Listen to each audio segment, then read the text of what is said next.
Ама кажете всичките заболявания, и за черния дроб, и за Добре. бъбреците, и за всичко. Госпожо, бихте ли се представили? Да, казвам се Нели Андреева, От Пещера. от Пещера, живея в Пещера. Добре. Дойдохте на Ирисова диагностика. Точно така. Точно ли беше? Идеално. Всичко Много беше точно. Много точно. Вие имахте доста проблеми. Да. Вие сте ходили по лекари на много места. В 15 клиники съм лежала за една година. Много тежки диагнози. Даже то не е само тежки диагнози, а по-скоро липса на диагнози. Лекуват...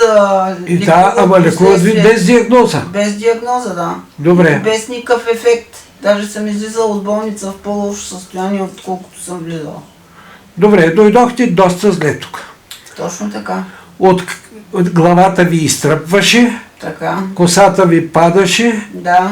бяхте отпаднала, нямахте сили, Точно така. нямахте жизненост, нямахте Точно така. тонус. Да. Всичко това беше така. Да. Вие специално за главата сте си купили специална шапка. Да. Каква е? Сребърна. Сребърна шапка, Да. за да ви помага. Да, за да по-скоро да ме предпазва, тъй като аз и навънка не мога да излизам. Слънцето ми пречи, светлината ми пречи. Всякакъв енергиен източник ми пречи. Така. Аз открих, че главата е удрена, че имате проблеми с прешлените на врата, с рамото, с гръбначния стълб. Точно така.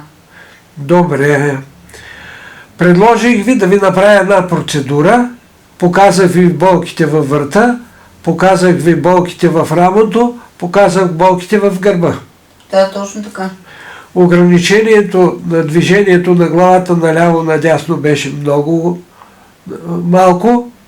Беше Да. доста ограничено движението Да, на и главата. назад, нагоре също. Назад също беше Да, ограничено. много ограничено. Добре. Имах Направих си ви една болки в процедура. гръбначния стълб.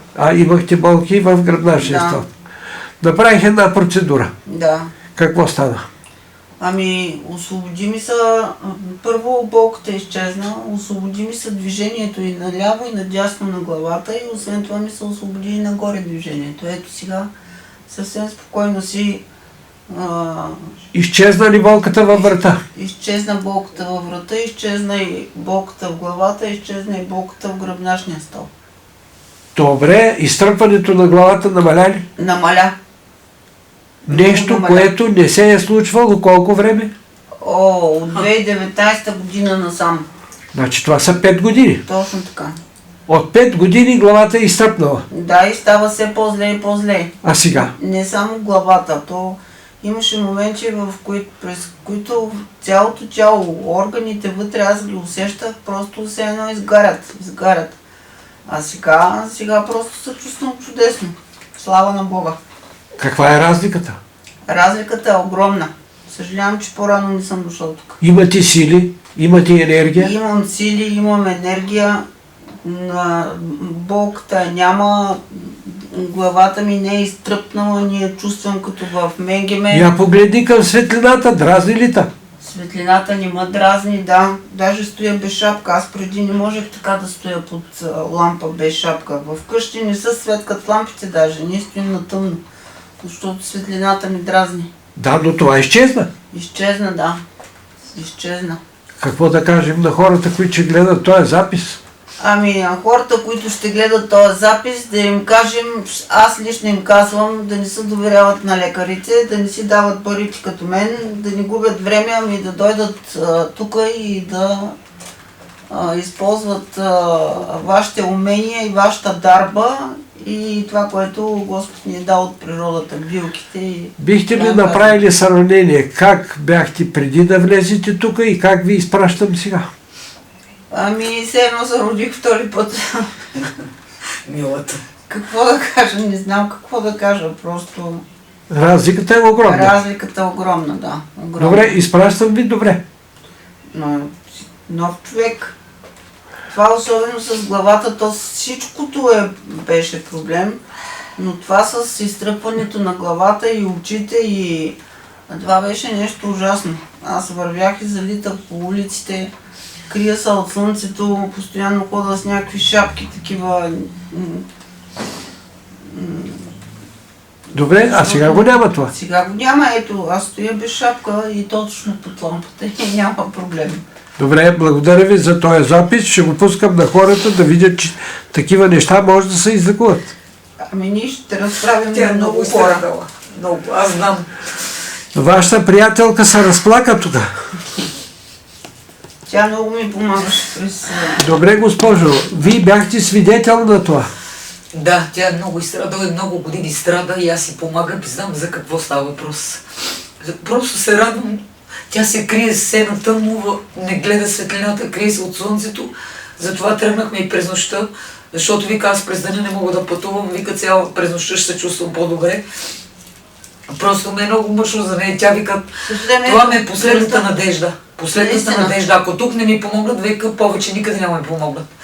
Добре, вие присъствахте на всичко това. Всичко видях с очите си и аз знам, че и диагностите, които показва Ирисовата диагностика, са така, защото част от тях ги знаех и аз знаех нейните проблеми. Добре, видяхте разликата. Видях веднага, Да. че се освободи и виждам усмивка на лицето, което това много рядко се случва. Да. Добре, благодаря ви и на двете. Имах и болки в Господи, стомаха, благослови. между другото имам доказан гастрит възпален. Да, Не знаех, че имам язва. да. Те искаха да ми правят за 4-ти път такова с камера. Гастроскопия. Само че аз не се съгласих, защото просто вече ми омръзна. Добре.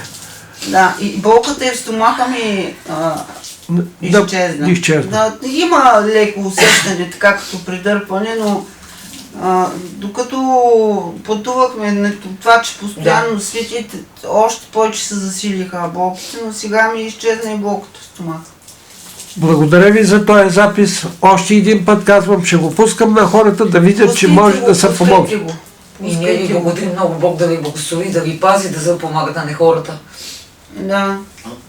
Аз знам Благодаря. колко е зле, аз заради това я придържи, защото Това е тя няма дарба. да издържи. Това е от Бога Тя се дадено. търкаляше от болки, повръщаше, не можеше да яде нищо.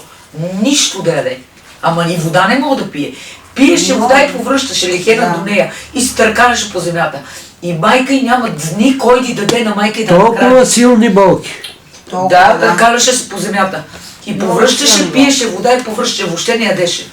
Значи Нещо имало страшно. дни, в които Много нямаше зле. орган, който да не ме боли. Това като се почне от главата, от дясната страна, минава през ухото, минава през гърлото, минава тук от дясната страна, тук от тук Да. гърдата, отива и тук много силни болки в слънчевия сплит. Тая кост, която е гръдната, около пъпната връв. Тук яйчници, бъбрици. По-лесно ще ми е да кажа какво не му е боляло. И то такива болки, че просто и няма, нищо не помага, нито болко успокояващо, нито нищо. Кой ще повярва на това нещо, че е станало тук? Който иска да повярва, който не вярва, си за негова сметка. Разбирате ли, че те са на една пенсия майка, защото тя не може да работи, тя не е в състояние да работи. Аз направих 2 кампании, събрах по 1500-2000 лева специално за нея в интернет и от Америка купихме специални апаратури за изчистване. Нищо за не помогна. Нищо не помогна. Какво ли не?